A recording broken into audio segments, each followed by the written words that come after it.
Behind closed doors, I'm a fool for your love.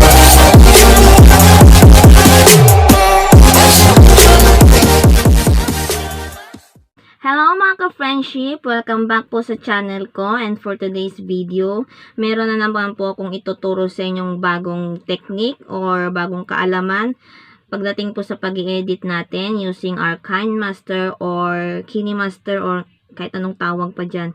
So, para po ito sa mga mahilig po gumawa ng mga video karaoke na hindi pa alam kung paano gawin yung lyrics na merong highlights.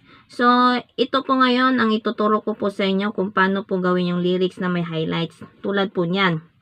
Yan. Kung paano po yan gawin. So, syempre, bago po tayo mag-umpisa, subscribe po muna kayo sa channel ko kung hindi pa po kayo nakaka-subscribe. And click the bell button para po ma-notify kayo sa next video na i-upload ko. So, yun lang po. Next, proceed na po tayo sa ating screen. Okay, so andito na po tayo sa ating kinemaster. So, una, pumili na po kayo ng inyong magiging background para sa video karaoke ninyo. So, halimbawa, kuha po tayo ng ating background dito sa media. Ayan, for example, ayan, ito po ang aking magiging background. As you can see, nagzo-zoom in, zoom out siya. So, ang gagawin po natin para hindi po siya maging ganyan ay itatap nyo lang po ulit yung background. And then, cropping. Yan. Tapos, ayan, nakita nyo yung start position, okay na siya. So, ang gagawin nyo lamang is pindutin nyo yung equal sign.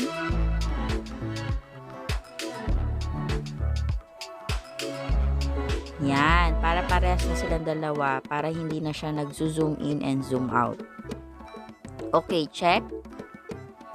Ayan. So, as you can see, hindi na po siya gumagalaw. Okay. So, punta na po tayo sa lyrics.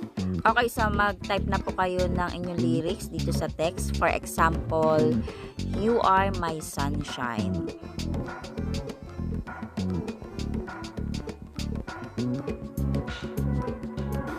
Yan. Tapos, ipwesto nyo lang po kung saan nyo siya gustong ipwesto. And then, palitan natin siya ng font, yung medyo bold. Ito. Yan. So, ayan. Tapos, ang gagawin lamang po natin ay pindutin nyo lamang itong tatlong tuldok. Yan. And then, duplicate. Okay. So, na-duplicate na po siya. Tapos, itap nyo po itong nasa second. And then, palitan natin ng color. Ayan. So, depende po sa inyo kung anong gusto nyo kulay. Red, pink, violet. Pero ako gusto ko yellow. For example, dilaw. Ayan. And then, gagawin natin, papalitan natin ng in animation. Tap nyo yan, in animation. Tapos, ang piliin po natin ay wipe right. Okay, tapos dito, papalitan nyo na kung gaano siya kabagal o kabilis. So, itodo na natin dun sa pinakadulo. Okay, so play. Ayan. So, ganyan lang po. Okay, so next, i-type na natin yung second dyan, yung my only sunshine char. O, diba? Okay, so type natin my only sunshine. Tapos, pwesto natin sa ibaba. And then, palitan ulit natin ng font na same dun sa una natin ginawa. Ayan. Okay. And then, i-duplicate natin ulit. So, tap nyo yung tatlong tuldok again. Yan. Tapos, duplicate. Okay. So, na-duplicate na at least. Okay, so yung second naman ay kulayan ulit natin ng yellow. Ayan, and then in animation, piliin natin is wipe right. Okay, okay. So, medyo mabilis. Palitan natin. Todo na natin sa pinakalas. So, ayan. Okay, wait. Ayusin lang natin itong you are my sunshine. I-adjust natin dun same sa my only sunshine. Ayan, para hindi siya nawawala. Okay.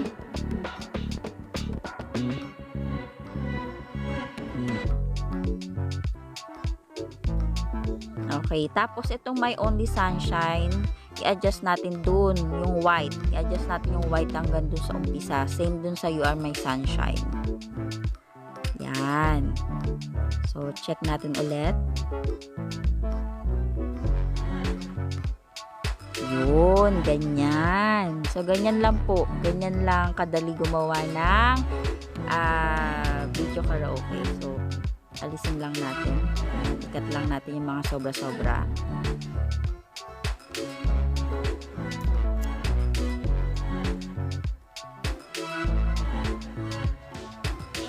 Ayan. So, okay na. So, ngayon naman, lagyan natin ng sounds.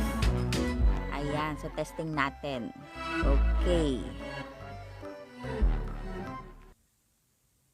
You are my sunshine, my only sunshine. Ang bongga, diba? Ulitin natin. Ulit. You are my sunshine, my only sunshine. Okay, stop. Baka makopyright tayo. So, hanggang dyan lamang po. So, ayan lang. Oh, 'di ba mga ka-friendship? Napakadali lang po gumawa ng video karaoke. Yung mga highlights mo ng mga lyrics. So, ganyan lang po kadali gumawa po ng video karaoke. So, yun lang po. And sana po nagustuhan nyo po ang video natin ngayon at meron po kayong natutunang bago sa channel ko. And please don't forget po to like, share, and subscribe sa channel ko. So, yun lang po. Maraming salamat po sa panonood and until next time po ulit. Bye!